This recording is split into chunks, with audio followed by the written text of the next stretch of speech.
I've been drinking Grolsch. I used to drink this years ago when I was a kid. Well, not a kid, but you know, years ago, 20 years ago, I used to drink this. Mainly because when I was young, I was like, wow, look at these. They're different. Pop them open. Brilliant. Little did I know, 20 years later, I'll be bloody needing loads of these. So I thought, sod it, I'll go and buy some. So I went and bought 6 from Asda. 3 for £5, so I spent a tenner. Which normally I would get 6 from Wilko's. And that's for £8. And that's without any beer in it. So I thought, sod it, pay an extra £2. And you get some decent lager. I actually haven't drunk this for many years, and now it's all coming back to me. It's beautiful beer, lager. This is great. So it's a win-win. So I can reuse these for my home brewing, and I can get pissed. Quality.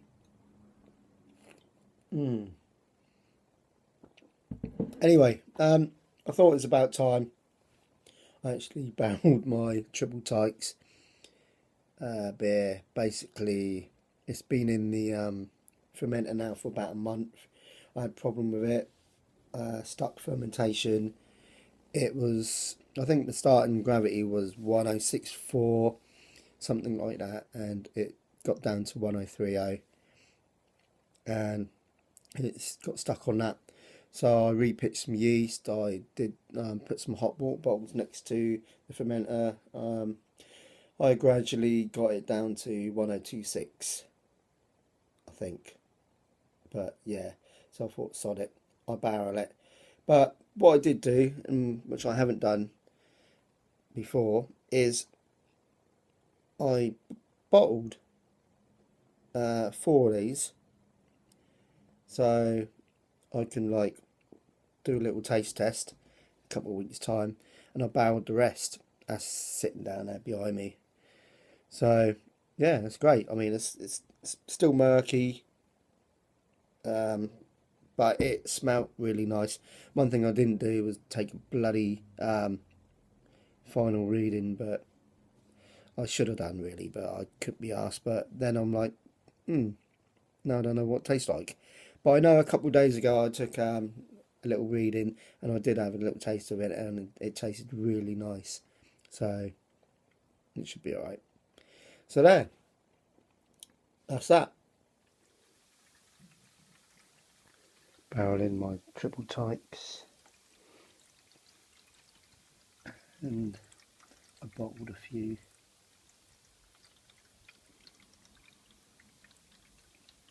Look at that, beautiful. Well, considering it's been in the fermenter for about a month now, it doesn't look infected at all. It smells lovely, but it's still 1027, 1026 I think. But I can't get it any lower.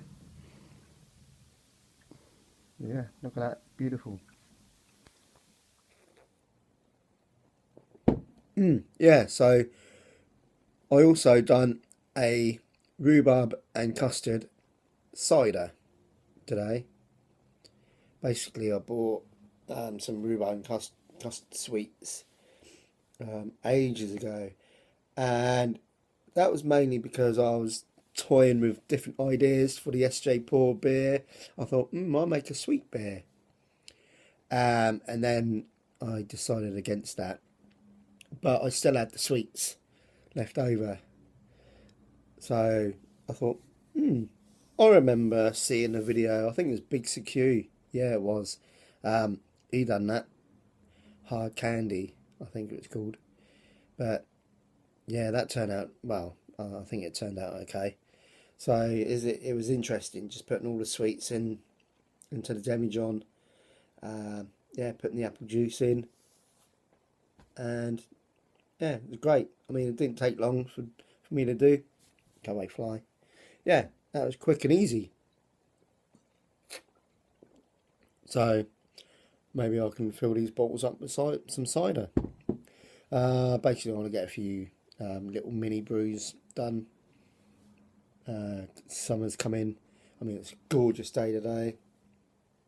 So, yeah, the more beer I can sort of produce in the next 2-3 weeks, the better. I don't think I can do a big brew again for a while because I think we're having stuff done in the house and I'll have to move all my home brewing stuff into different rooms and stuff, and so I think it's just easier if I can like keep the demijohns going. I can just pick them up and move them about. But yeah, I plan on doing my Amarillo ale again. That turned out brilliant. Basically, a couple of people sent me beer mail, and I want to send them some beer back. And my Amarillo ale was amazing, so I'll brew that again and I'll send them some of that. And also I want to do the 3 Floyd Zombie Dust. I've still got some somewhere in the house, but I'm going to do another brew of that, this time using a different yeast, and I'll send some of that to them. So yeah, it's all good. So yeah, so I've done my bottling and barreling and my cider today, and all I've got to do tomorrow is do a little bit to my Sjporr brew. I'll make a little video on that later at a later date, but yeah, it's all good. Anyway guys, see you later. Rhubarb and custard cider, lovely. There we go then, finished product. That is a rhubarb and custard cider. So, an hour after I pitched the yeast on my rhubarb and custard cider, fermentation has begun. There you go, there's a little bubble now. Beautiful. Look at that. I can't wait to keep an eye on this. Right guys, here we go. This is the Sjporr. Oh my god, look at that. What a mess. No wonder it stopped fermenting. That's bunged up completely. Oh well. I'm sure if it needs to carry on fermentation, I can do it in secondary. Sweet. Exciting stuff. In there, if you can see, nothing swirling around, is my oats and whiskey. So, right, I'm going to have to stop recording so sort this out. Bloody hell, look at that. I had a massive blowout obviously, and all that shit has come up to there. But it did ferment for nearly 2 weeks, so I'll take a reading in a week's time after in secondary, but I believe it's done. Yeah. Right then guys, there she blows. Now that is higher than 26, so I reckon that's what, 27, maybe 28 litres.